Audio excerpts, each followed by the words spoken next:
My name is Dylan Carter and I am 24 years old. I live in Maplewood, Oregon, a small town where everyone knows each other, which can be both comforting and claustrophobic. I have always been the type of person to wear my heart on my sleeve, the friend who supports others even when they do not return the favor.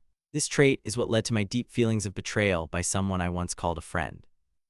I was part of a tight-knit group of 5 friends. Me, my best friend Jake, his girlfriend Katie, my other friend Sarah, and an additional girl named Rebecca who often floated between our group. For years we were inseparable, laughing together, hanging out almost every day, and navigating the ups and downs of young adulthood side by side. At least that is how I thought things were. But then came Katie and everything started to change. Katie wormed her way into our lives, charming everyone with her outgoing personality and wit, but underneath that facade there was something malevolent brewing. Over time I began to see her true colors. I had always felt a sense of foreboding about her. She was manipulative and often took advantage of Jake's loyalty to her. I remember several times when I pulled Jake aside and warned him, saying, "You need to be careful, man, she's not who you think she is." He brushed me off, blinded by love or perhaps infatuation. But after many warning signs and toxic arguments, their relationship culminated when Katie gave Jake an ultimatum. It was either her or our friendship. He chose her and I accepted that decision, but it chipped away at my soul. Now I stood there watching two people I cared about become ensnared in something unhealthy. For months I observed as Katie exploited Jake's generosity, relying on him for everything. Katie was living in his apartment, a jobless leech contributing nothing, just taking and taking. She had flunked out of her first year of college, a fact that she laughed off with flippant arrogance. I would watch as Jake struggled to maintain a financial balance while she lay in bed scrolling on her phone, only moving when Jake finally insisted on taking her out. When it became clear to me that Jake was truly fed up, he confided in me one night after a painful conversation with her.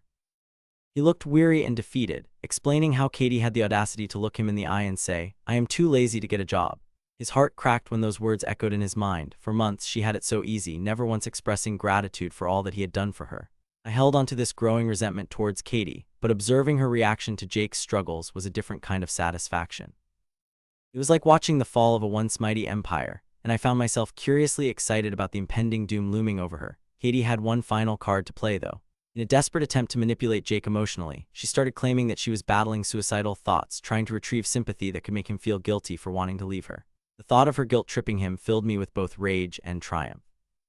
I never wished for someone to feel this way, but she had crossed so many lines, hurt so many people, and manipulated Jake while pretending to be a friend to everyone else in our group. As Jake began to plan a new life without Katie, leaving her behind to move in with Sarah, I noticed a shift in the air.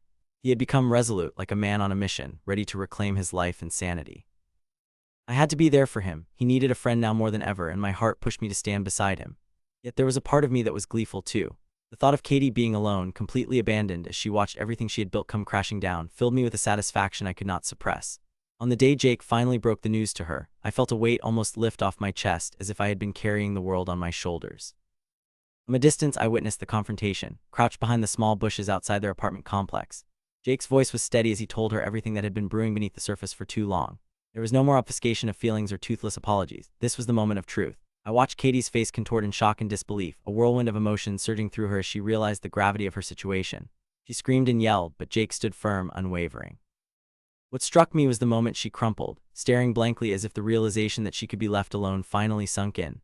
I felt something strange. It was not outright glee but a twisted sense of justice. In the coming weeks, her perfect life unfolded into chaos like a poorly folded paper that could not hold together anymore. Katie ended up losing everything, her false sense of power washed away as she faced the consequences of her actions. Her manipulative games had left her friendless, rejected, and entirely alone with nothing but her haunting thoughts to keep her company. I felt a pang of guilt for how good it felt to see this once formidable woman brought low. It was like a sick fantasy come to life. Relief washed over Jake, and slowly but surely he began to heal. He moved forward with the support of Sarah and myself, and each day was a step closer to the man he used to be, the one who believed in real friendship. As I stood alongside him in this healing process, I saw how much he truly meant to me. In the end, I watched Katie drift further, her silent sobs and broken promises filling the air like the ghost of a life that was. I had not just witnessed a revenge story, I had lived through it.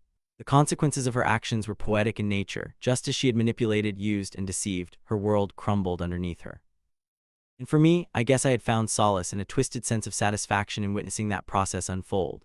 I may have lost a friend in Jake for a time, but I gained so much more, a friend who was true, someone worth fighting for, and a deep understanding of the weight that comes with betrayal. The balance had finally shifted, and as I looked out at the world before us, I knew life would be so much brighter without her darkness hanging over us.